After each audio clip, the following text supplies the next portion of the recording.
Tense, मतलब आज हम पढ़ेंगे टेंस में कॉन्टिन्यूअस टेंस। अब किड्स टेंस क्या होता है? टेंस होता है जो हमें टाइम बताना है। फॉर एग्जांपल प्रेजेंट टेंस मतलब अभी जो हो रहा है उस समय की बात हो रही है।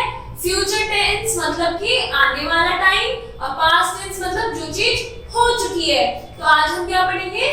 कॉन्टिन्यूअस मतलब जो चीज चल रही है।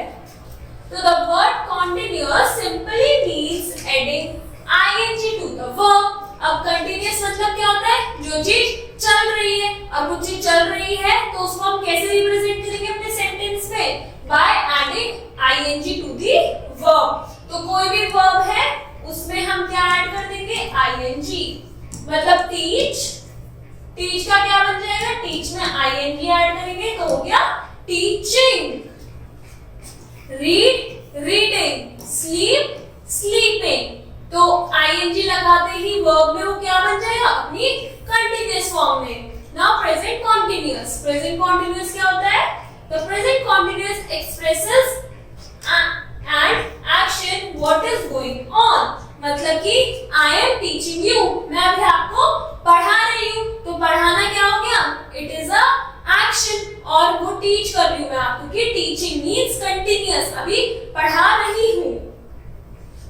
For example I am reading a book, मैं एक बुक पढ़ रहा हूँ। तो रीडिंग मतलब क्या शो कर रहा है? कि अभी भी रीडिंग चल रही है, ना वो खत्म हुई ना अभी आगे पढ़ूंगा, मैं उसे बस पढ़ रहा हूँ। am मीन्स प्रेजेंट टेंस, मतलब कि is are am होता है वर्ब में। is are and am, is are am means ये किस में यूज होता है? सब प्रेजेंट टेंस में। अगर किसी सेंटेंस में is are am है तो क्या शो करेगा? कि हम प्रेजेंट टेंस की बात कर रहे हैं। और वहीं अगर was या फिर were है तो क्या शो करेगा? कि हम पास्ट टेंस की बात कर रहे हैं। और am आता है हमेशा I के साथ, is और was आता है सिंगुलर के साथ, एंड are और were आता है किसके साथ? प्लूरल के साथ। अब इस सेंटेंस में am, I के साथ am लगा। am मीन्स हम प्रेजेंट टेंस की बात कर रहे हैं। और रीडिंग क्या शो कर रहा है? ing लग गया वर्ब के साथ, मतलब कि जो एक्शन है वो भी चल रहा है, मतलब एक कंटीन्यूअस टेंस है। तो इसलिए क्या बन गया? Present continuous. The action of reading is still taking place, मतलब अभी भी वो पढ़ रहा है। Now future continuous. Future continuous क्या होता है? We use the future continuous tense to express an action that will be going on at a given point of time in the future।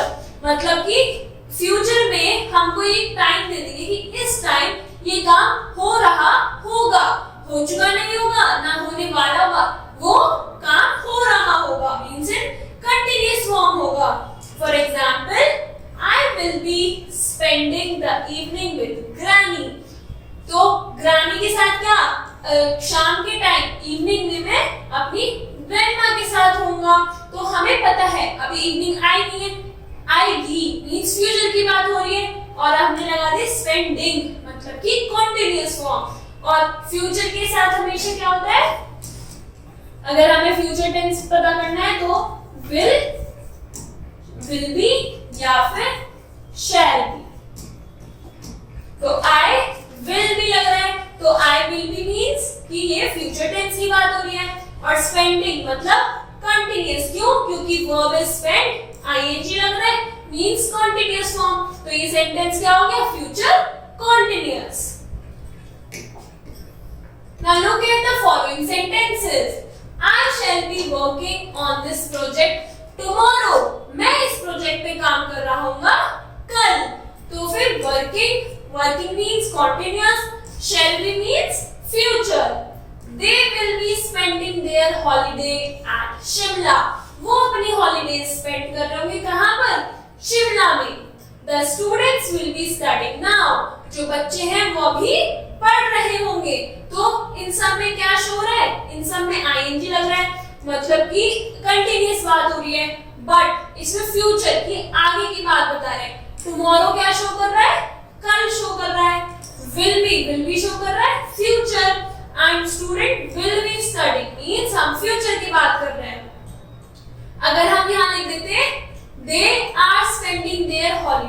Shimla means यहाँ will be की जगह अगर हम are लिखते तो क्या बनना था प्रेजेंट कॉन्टिन्यूस। क्यों? क्योंकि are क्या शो करता है हमारा present tense. Now past continuous tense. अब हमने प्रेजेंट टेंस प्रेजेंट कॉन्टिन्यूस पढ़ लिया, फ्यूचर पढ़ लिया, अब पढ़ेंगे हम पास्ट कॉन्टिन्यूस टेंस। तो we use the past continuous tense to express an action that was going on some time before। अब इसमें क्या बताते हैं कि इस समय ये काम हो चुका होगा या हो रहा होगा, but in past tense। For example we were flying kites, हम पतंग उड़ा रहे थे। तो वर्ड लगते ही क्या हो गया शो कि हम past tense की बात कर रहे हैं। इसी में ही अगर मैं लिख दूं we are flying kites मतलब अभी हम पतंग उड़ा रहे हैं। we shall be flying kites मतलब कि हम पतंग उड़ाएंगे, and we were flying kites मतलब हम पतंग उड़ा चुके हैं। तो were means क्या हो गया past tense और flying मतलब continuous tense। तो ये सेंटेंस क्या शो कर रहा है past continuous tense। Now look at these sentences। The peon was ringing the bell when we reached the school। जब हम स्कूल पहुंचे तब पियोन बेल बजा रहा था। The laborers were loading the trucks। जो लेबरर्स थे वो ट्रक को लोड कर रहे थे मतलब उसमें सामान रख रहे थे। Now was is showing and were is showing past tense। तो हमने क्या पढ़ा? हमने आज पढ़े टेंस। टेंस में कौन सा? Continuous tense. अब तीन टेंस होता है present, past and future tense, जिसमें अगर प्रेजेंट हम प्रेजेंट कॉन्टिन्यूअस की बात करें तो क्या होता है is, are, am plus verb, और वर्ब में क्या ऐड करते हैं हम आई एन जी। पास्ट की बात करेंगे तो was, were प्लस वर्ब में क्या ऐड होता है ing। नाउ फ्यूचर में क्या होता है will और shall के साथ लगता है हमारा will और shall के साथ be ऐड होता है प्लस वर्ब के साथ हमारा ing ऐड होता है। तो ये थे हमारे कॉन्टिन्यूअस टेंस की प्रेजेंट है तो is are am plus verb plus ING. Past है तो वाज या वर, वाज किसके साथ लगेगा सिंगल, वर लगेगा प्लूरल, वर्ब प्लस आईएनजी। और फ्यूचर में लगता है will be, shall be plus verb plus ING. तो now you have to complete the exercise. Thank you.